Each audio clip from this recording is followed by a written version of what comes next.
Madame, Monsieur, bonjour, bienvenue dans votre journal. Dans ce journal, vous entendrez le président de la Coordination nationale des associations de la veille citoyenne CNAVC, Honoré Samandoulougou, et Asseta Salogo, dit maman panafricaine, qui dénonce la manipulation médiatique de Jeune Afrique, RFI, France 24 et Le Monde, et réaffirme leur soutien aux autorités burkinabées. À suivre au début de ce journal. Le lundi 24 mars dernier, le monde a célébré la journée mondiale de lutte contre la tuberculose, une initiative qui vise à sensibiliser le public à cette épidémie et aux efforts menés pour son éradication. L'édition de cette année est placée sous le thème « Oui, nous pouvons mettre fin à la tuberculose, nous engager, investir et agir concrètement ». Dans ce cadre, le Programme national de lutte contre la tuberculose a organisé hier un atelier d'information et de formation à l'intention des professionnels de médias afin de renforcer leurs connaissances sur les enjeux et les stratégies de lutte contre cette maladie. Les détails dans ce journal. Je le disais en titre, la Coordination nationale des associations de la veille citoyenne CNAVC dénonce la manipulation des médias mensonges tels comme Jeune Afrique, RFI, France 24 et Le Monde dans le but de saper le moral des forces combattantes. Elle met en garde ces médias mensonges et invite la population burkinabé à la vigilance et à la prudence pour vaincre les forces du mal et l'impérialisme. À l'occasion de sa conférence de presse du jour, la CNAVC a marqué son engagement à soutenir le capitaine Ibrahim Traoré pour recouvrer l'intégrité du territoire national. Écoutons le président de la CNAVC, Honoré Samandoulougou, et Asseta Salogo, dit maman panafricaine, au micro de Yacouba Kiamtore. Ces dernières semaines, l'impérialisme et ses valeurs locaux s'adonnent à une campagne de désinformation dans le seul but de jeter un discrédit sur nos forces combattantes. Ces derniers, après avoir échoué à plusieurs tentatives de déstabilisation de la dynamique souverainiste dans laquelle le peuple burkinabé se retrouve, tentent vainement de vouloir créer une tension sociale dans notre pays. Ils vont toujours échouer. Et notre victoire, la victoire des patriotes, sera désormais pérenne, tout en mettant en garde ces forces rétrogrades et obscurantistes. La coordination des associations de veille citoyenne réaffirme son engagement aux côtés de nos plus hautes autorités et aux forces armées nationales pour toutes les initiatives de reconquête de notre territoire. C'est le lieu donc pour nous d'interpeller toutes les couches de notre pays à se départir des campagnes de désintoxication et de désinformation contre les FDS et nos VDP. Actuellement, il y a des médias mensongers, RFI, France 24 et leurs compagnies. Ils sont là à intoxiquer l'international, à intoxiquer les Burkinabés. Donc nous invitons tous les peuples, tout le monde entier, de ne plus suivre ces médias mensongers. Parce qu'ils sont là seulement pour nous intoxiquer. Ils ne sont pas là pour nous arranger. Eux, il faut l'argent pour pouvoir qu'ils vivent. Et nous, on dit merde à ces radios poubelles, on dit merde à RFI, on dit merde à France 24. Le Burkina va se sentir mieux sans eux. C'est parti depuis hier pour la première phase de la deuxième édition des Journées nationales d'engagement patriotique et de participation citoyenne. Ces journées se tiennent sous le thème « Pour l'ordre et la discipline, je m'engage ». Écoutons le Premier ministre Rim Talba Jean-Emmanuel Edraogo qui a livré le message du président du Faso, le capitaine Ibrahim Traoré. Camarades peuple intègre du Burkina Faso, je constate malheureusement que certains Burkinabés n'ont pas encore pris le train de la révolution en marche, préférant se soustraire à l'ordre et à la discipline, ignorant allègrement le code de la route et méprisant les horaires de service, désobéissant aux instructions de leur hiérarchie et aux directives données par les décideurs. Ils sont prompts à la fraude, à la triche et pillent le peu de ressources publiques que le peuple met à leur disposition. Pourtant, ils sont les premiers à réclamer des services de qualité, à exiger des dirigeants intègres, engagés et des autorités qui décident et s'assument. Aussi voudrais-je, à la faveur de cette deuxième édition des Journées nationales d'engagement patriotique et de participation citoyenne, que nous marquions de nouveau une halte pour faire le bilan de notre niveau d'engagement en matière d'ordre et de discipline. La révolution ne s'opère avec efficacité que dans l'ordre et la discipline. Ces valeurs font la force et la robustesse d'un pays qui aspire à un développement basé sur ses propres ressources. C'est pourquoi je vous engage à vous ressourcer dans nos coutumes et traditions pour y tirer les bonnes leçons. Pour qu'un peuple souverain se mette à travailler pour lui-même, il doit d'abord prendre conscience de la conduite à tenir par l'ensemble de ses composantes et se doter d'une volonté de changer fondamentalement de comportement. Camarades peuple intègre du Burkina Faso, je vous engage enfin à changer de comportement dans nos administrations, nos lieux de travail, nos quartiers, nos villages. Parlons à présent de quelques décisions prises en Conseil des ministres tenu hier à Ouagadougou. Le gouvernement dissout les structures associatives de la vie éducative, à savoir les associations des parents d'élèves APE, les associations des mères éducatrices AME et les comités de gestion d'écoles et d'établissements scolaires COGES. Ces structures sont remplacées par le Conseil d'école. Plusieurs décrets ont aussi été adoptés au cours du Conseil des ministres tenu hier à Ouagadougou. La synthèse de Yacouba Kiamtore. Pour le compte du ministère de l'enseignement de base, le gouvernement burkinabé a créé le Conseil de l'école en remplacement des associations des parents d'élèves APE, des associations de mères éducatrices AME et des comités de gestion d'école COGES. L'objectif principal du Conseil de l'école est de renforcer l'organisation du système éducatif et d'impliquer davantage les parents et la communauté dans la gestion des établissements scolaires. La vision ici, c'est de permettre à l'ensemble de la communauté d'accompagner l'école à travers ce développement endogène prôné par le chef de l'État. Alors, il faut dire que ce décret va bientôt entrer en vigueur et organiser l'ensemble des structures éducatives. Et nous demandons à toute la communauté aujourd'hui de pouvoir accompagner naturellement l'ensemble des écoles à travers ce qui est déjà mis en œuvre cette année, à travers les réformes éducatives. Nous avons aujourd'hui les jardins scolaires, nous avons les champs scolaires, nous avons un ensemble de réformes qui sont déjà engagées, accompagnées par la communauté. Et aujourd'hui, il s'agit d'institutionnaliser ce cadre pour permettre davantage plus à la communauté d'accompagner notre système éducatif. Pour le compte du ministère de l'Économie et des Finances, le Conseil a adopté 2 décrets portant création et approbation des statuts d'une société d'État dénommée Société de transit et de logistique du Burkina Faso. Cette nouvelle société aura pour mission d'assurer les opérations de transit des hydrocarbures, de matériel et d'équipement des forces de défense et de sécurité. La question de l'importation des produits stratégiques est une question hautement importante.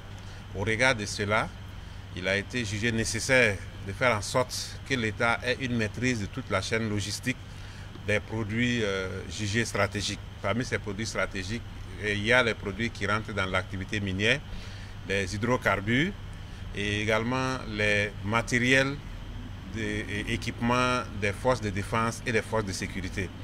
On aura donc une bonne maîtrise de la chaîne logistique de l'importation de ces produits stratégiques. Donc c'est une société de transit qui va avoir pour mission d'assurer toutes les opérations de transit de ces produits stratégiques et de ces produits jugés importants pour l'État. Il s'agit bien d'une société d'État, donc elle va fonctionner suivant les règles des sociétés d'État. Le ministre en charge de l'économie et des finances, Dr Aboubakar Nakanambo, précise que la société d'État sera fonctionnelle les mois à venir. Je le disais également en titre, le programme national de lutte contre la tuberculose PNT a réuni hier à Ouagadougou des professionnels de médias dans le cadre d'un atelier d'information et de formation sur la lutte contre cette maladie. À travers cette initiative, le PNT entend renforcer la sensibilisation du grand public. Les détails avec Cynthia Zongrano. Maladie infectieuse causée par un microbe appelé bacille de Koch, la tuberculose, puisque c'est d'elle qu'il s'agit, demeure un problème de santé publique au Burkina Faso. Elle est hautement contagieuse et se transmet par l'air lorsque les personnes infectées toussent ou éternuent. C'est pourquoi la contribution des journalistes à la sensibilisation est essentielle. L'objectif pour nous, c'était véritablement de faire en sorte que, étant des acteurs et donc des acteurs clés dans le cadre de cette lutte, vous puissiez apporter, en tout cas, et contribuer d'apporter votre soutien à l'effort commun de lutte contre la tuberculose à travers donc l'information, à travers la sensibilisation, à travers en tout cas tout ce que vous revient de faire en tant qu'organe de presse pour porter en tout cas la préoccupation de ce fardeau-là qu'est la tuberculose à l'endroit de la population, même les plus reculées possibles. Durant cette journée d'information, les participants ont appris les causes, les modes de transmission, les symptômes et le traitement de la tuberculose. Selon le coordonnateur du PNT, plusieurs mesures sont prises par le gouvernement pour améliorer la prise en charge des patients et limiter la propagation de la maladie. Il s'agit de la tuberculose. Le gouvernement a mis en place effectivement, en tout cas, tout un dispositif à tous les niveaux du pays pour que la prévention, le dépistage, le traitement soient vraiment à la portée de la population. Au-delà des mesures médicales, un autre défi persiste. La stigmatisation des personnes atteintes de tuberculose. Dr Adjima Kombari insiste sur le fait que les patients doivent être soutenus plutôt que discriminés. Il serait dommage que de nos jours, on trouve encore des personnes qui soient stigmatisées quand on sait que, en tout cas, il y a la possibilité effectivement d'en guérir, quand on sait que le soutien familial et communautaire autour du malade à la tuberculose l'aide énormément effectivement à adhérer correctement au traitement de la tuberculose jusqu'à la fin et donc jusqu'à la guérison. Et quand on sait véritablement que, en tout cas, le rôle communautaire est important, le rôle de la famille est important, il n'y a aucune raison effectivement à ce que quelqu'un soit stigmatisé dans le cadre d'une maladie quelconque et notamment ici en ce qui concerne la tuberculose. Cet atelier s'inscrit dans une série d'activités du PNT à l'occasion de la Journée mondiale de lutte contre la tuberculose, commémorée le 24 mars dernier sur le thème « Oui, nous pouvons mettre fin à la tuberculose, s'engager, investir, agir ». Direction la région des Hauts-Bassins, le vélo constitue un moyen de déplacement indispensable dans la vie quotidienne, témoignant des habitudes de mobilité de populations locales. C'est dans cette perspective que l'organisation Face au vélo, à travers son projet de formation professionnelle en mécanique des vélos, a organisé mardi dernier à Bobo-Dioulasso, dans la région des Hauts-Bassins, un atelier de renforcement des capacités et de réflexion. Les précisions avec Nongasida Thomas Sondo de Savane Média Ouest. Dans la région des Hauts-Bassins, à l'instar des autres régions du Burkina Faso, le vélo occupe une place importante dans la vie quotidienne des populations. Le projet de formation professionnelle en mécanique des vélos au Burkina Faso, intervenant dans 3 domaines, dans sa phase pilote, avait pour ambition de former au total 1000 personnes. C'était de former 1000 personnes pour la phase pilote. Au Burkina, il n'y avait pas les référentiels en mécanique vélo parce que c'est un métier qui n'était pas considéré. Mais grâce à l'accompagnement du ministère en charge de la formation professionnelle et le cabinet Edric, aujourd'hui, nous avons formé également plus de 30 formateurs. Ces 30 formateurs, avec la volonté du ministère, a permis l'année dernière d'organiser un examen s'équipé. Et sur le 30, 26 ont été certifiés.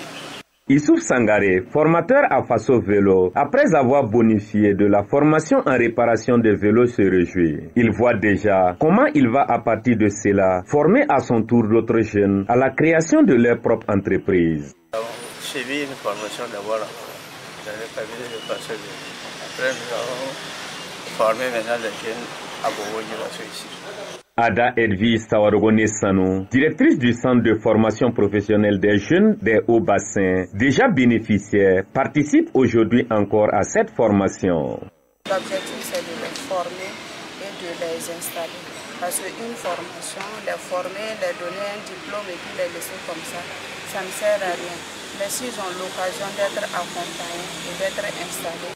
Le représentant de la présidente de la délégation spéciale régionale, Dr Abdraman Ouattara, présent à cette rencontre, a salué et encouragé l'initiative de Faso Vélo. Des activités de réinsertion des jeunes gens, de manière à ce qu'ils puissent se prendre en charge d'eux-mêmes, notamment à travers un concept face au vélo. Alors, donc accompagné encore par des partenaires financiers, je trouve que ça a toute son importance au regard du contexte économique effectivement que nous traversons. En rappel, le projet qui intervient sur l'ensemble du territoire a dès sa création remporté le meilleur prix du projet innovant en Suisse lors d'une compétition internationale, ce malgré les difficultés rencontrées.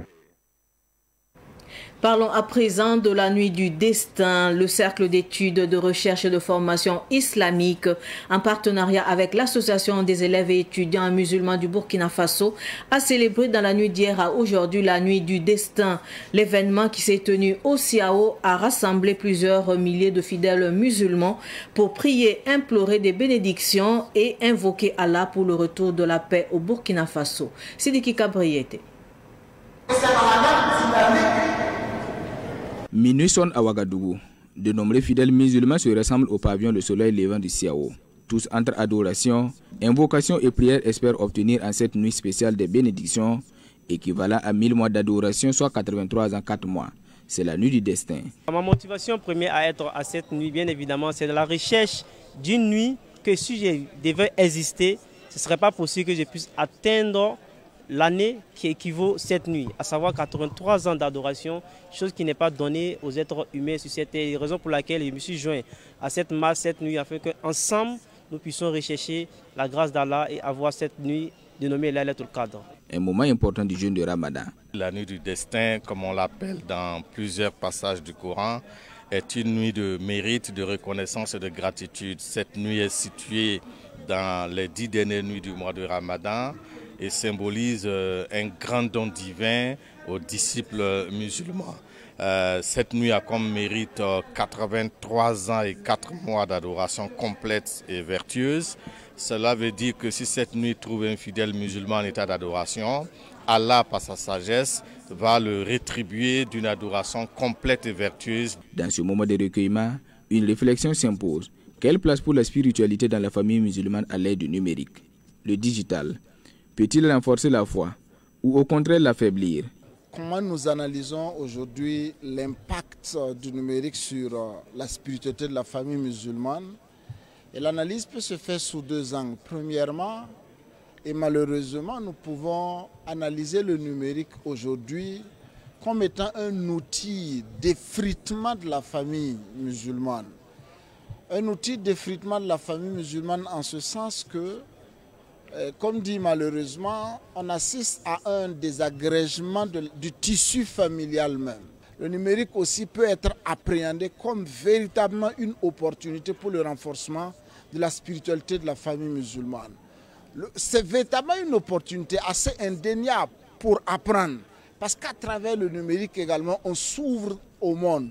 Mais pour réussir tout cela, il faudrait véritablement de la discipline au sein de la famille. De la discipline par rapport au temps d'utilisation. On doit pouvoir déterminer des périodes, des moments pour lesquels personne n'a accès à son téléphone. Plusieurs autorités y ont pris part. Le président de l'Assemblée législative de transition, Ousmane Bougouma, a marqué l'événement d'une pierre blanche. De son côté, l'Association pour la promotion de l'intégration africaine, APIA, a organisé une rupture collective de jeunes avec les soldats blessés au front. Un geste pour exprimer sa solidarité avec les soldats qui se sont sacrifiés pour la mère patrie. La rupture collective de jeunes s'est tenue samedi dernier au camp Sangoulé Lamizana. Suivons ensemble. Au camp général Aboubakar Sangoulé Lamizana, où les blessés de guerre suivent leur traitement pour les uns et leur rééducation ou convalescence pour les autres, tout réconfort moral venant de l'extérieur est précieux. L'aumônier militaire principal musulman estime qu'ils ne doivent pas être oubliés, eux qui ont rencontré la blessure dans le combat pour préserver la nation. Ils sont admis dans cet hôpital pour prise en charge, mais comme ils ne sont pas au contact avec la population, on a tendance à les oublier. Alors que c'est des gens qui ont besoin ils ont besoin d'un réconfort moral. Et ce réconfort, ce n'est que les gens dans la société qui peuvent leur apporter ce réconfort, en plus de la prise en charge médicale qu'ils reçoivent pour pouvoir tenir, pour pouvoir endurer leurs épreuves et retrouver leur santé. Parmi les personnes qui refusent d'oublier ceux qui mettent leur vie en danger pour la patrie, il y a les membres de l'Association pour la promotion de l'intégration africaine APIA. Ils partagent ici le repas de la rupture du jeûne avec les blessés au front.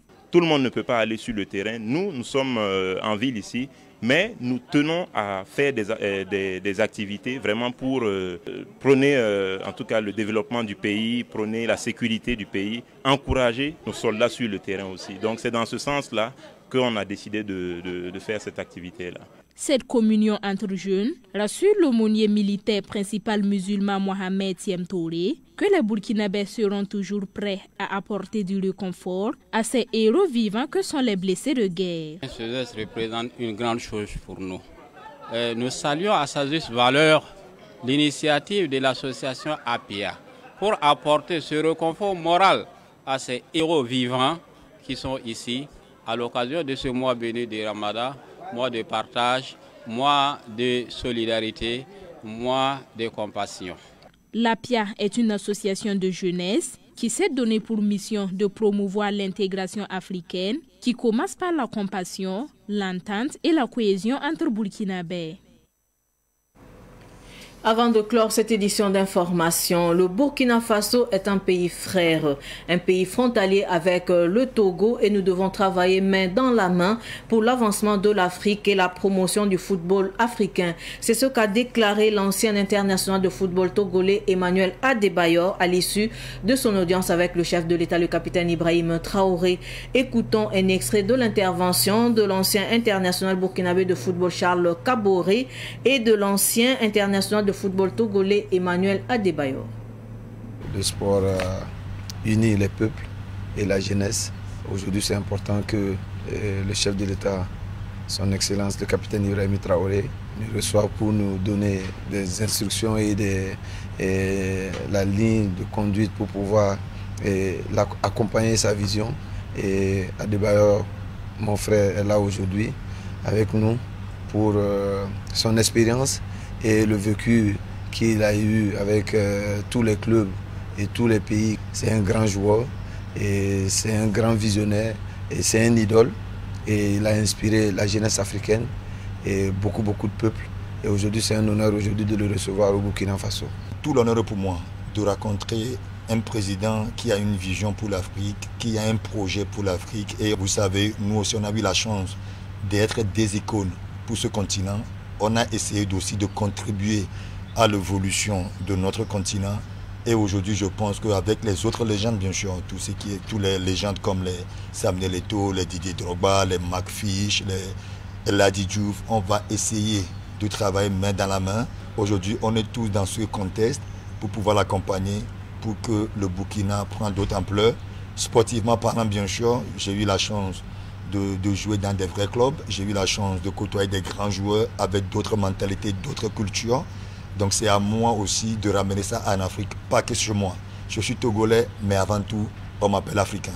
Donc je vais apporter aussi le peu que j'ai appris de l'autre côté, je veux le partager sur le continent. Ainsi s'achève cette édition d'information. Merci de rester fidèle au programme de Savane TV. Au revoir.